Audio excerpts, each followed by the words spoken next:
కాపు సంఘం నేత ముద్రగడ పద్మనాభంపై బలిజ నేత ధ్వజమెత్తారు. కాపులతో కలిసి ఉండటం వల్ల రాజకీయంగా తాము తీవ్రంగా నష్టపోయామన్నారు. తుని ఘటన జరిగి ఏడాదైన సందర్భంగా టెంకాయలు కొట్టాలని ముద్రగడ పిలుపునివ్వడాన్ని బలిజ సంఘ నేతలు ఖండించారు. బలిజ సామాజిక వర్గానికి ఓటింగ్ అధిక శాతం ఉన్నా రాజకీయంగా ప్రాధాన్యత ఇవ్వడం లేదని మండిపడ్డారు. రిజర్వేషన్ల విషయంలో సీఎంతో తాడో పేడో తేల్చుకోవడానికి ముద్రగడ ముందుకు రావడం లేదు ఎందుకని ప్రశ్నించారు బలిజ సంఘం నాయకులు.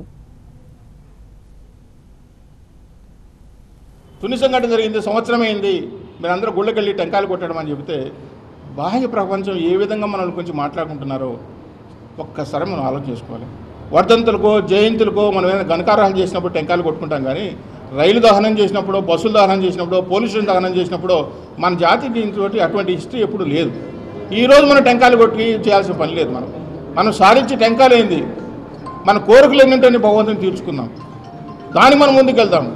రండి కలిసి పోరాడదాం, రండి ముఖ్యమంత్రి దగ్గరికి వెళ్దాం, ముఖ్యమంత్రి నిలద్దాం, అయ్యా మాగాచారాన్ని నేను వెలుగుతూ చాడతాం, మా ప్రాంతం నుంచి మా వాణి గట్టి కనిపిస్తాం, మా సహకారం మీరు ఇవ్వండి అనేది విధంగా మనం ముందుకెళ్ళాలని చెప్పి పాదయాత్రల పేరుతో ముద్రగడ పద్మనాభం గారు చెప్పటం, ప్రభుత్వం అనుమతి తీసుకోమని చెప్పటం, ఈయన అనుమతి తీసుకోనని చెప్పటం.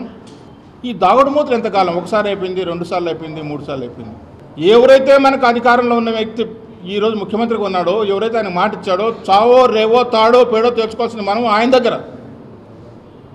మన వాళ్ళని మళ్ళీ బజారుకు తీసుకొచ్చి ఇచ్చాల్సిన అవసరం లేదు. మనం రెచ్చగొట్టే పరంగా లెటర్లు రాస్తున్నాం, రెచ్చగొట్టే విధంగా ప్రసంగాలు చేస్తున్నాం, మొలతాడున్న ప్రతి ఒక్కడు మాట్లాడాలంటున్నాం. ఆ మొలతాడు మనకుంది.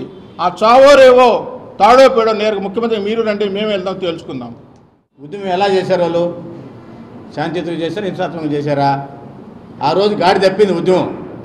ఇదే జనవరి 30వ తారీఖున తునిలో గాడి తప్పింది ఉద్యమం. ఎలా తప్పింది? నువ్వు కూడా శాంతియుతంగా సభ పెట్టుకో, శాంతియుతంగా ధర్నా చేయి, కూర్చో, మాట్లాడు. అనవసరంగా పోయి రైలు కాల్చారు. రైలు కాలిస్తే ఎవరు గమ్మున ఉంటారు? ఉద్యమం పక్కదారి పోయింది కదా. నీకు ఎలా పర్మిషన్ ఇస్తున్నారు? ఇప్పుడు ఇవ్వటం లేదు. కూర్చోవాలంటే తీసుకుని లోపలేస్తున్నారు. అక్కడే కాదు, రాష్ట్రం అంతా కూడా ఇదే జరుగుతూ ఉంది. ఉద్యమము ఏ రోజు అయితే పక్కదారి పోయిందో అది ఈరోజు రోడ్డు మీదకి రావాలన్నా, లేదంటే ఉద్యమం చేయాలన్నా, ఇంకోటి చేయాలన్నా కులానికి సంబంధించి అందరూ కూడా ఇబ్బందికరమైన పరిస్థితి ఉంది. వాస్తవం ఇది, దీని అబద్ధమేం కాదు. తీసుకొని పోతున్నారు, పోలీసులు కేసులు పెడుతున్నారు, లోపలేస్తున్నారు, హౌస్ అరెస్టులు చేస్తున్నారు, అన్నీ చేస్తున్నారు. ఎందుకు చేస్తున్నారు? నువ్వు శాంతియుతంగా ఆ రోజు పోయిన సంవత్సరం 2016 జనవరి 30వ తారీఖున జరిగినటువంటి సంఘటన మంచి సంఘటన కాదన్న ఉద్దేశంతోనే ప్రభుత్వం కూడా మనల్ని చిన్నచూపు చూస్తూ ఉంది. పోలీస్ డిపార్ట్మెంట్ కూడా చిన్నచూపు చూస్తూ ఉంది.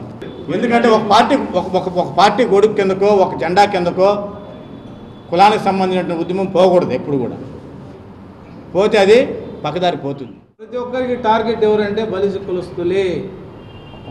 రాష్ట్రం మొత్తంలో ఎవరికైనా ఉపయోగపడుతున్నది మేమే. కాబట్టి మాకు కూడా రిజర్వేషన్ కావాలి, రాజకీయంగా కావాలా. మేము ఎదగాలంటే రాజకీయంగా కావాలి, విద్యాపరంగా కావాలా, రాజకీయంగా కావాలా, సామాజికంగా కావాలా. మేమైతే ఏ నాయకత్వాన్ని మేము కించపరచం. మా ఆలోచన, మా ఆచరణ, మా శక్తి, మా యొక్క జనరేషన్లో అన్నా మేము రిజర్వేషన్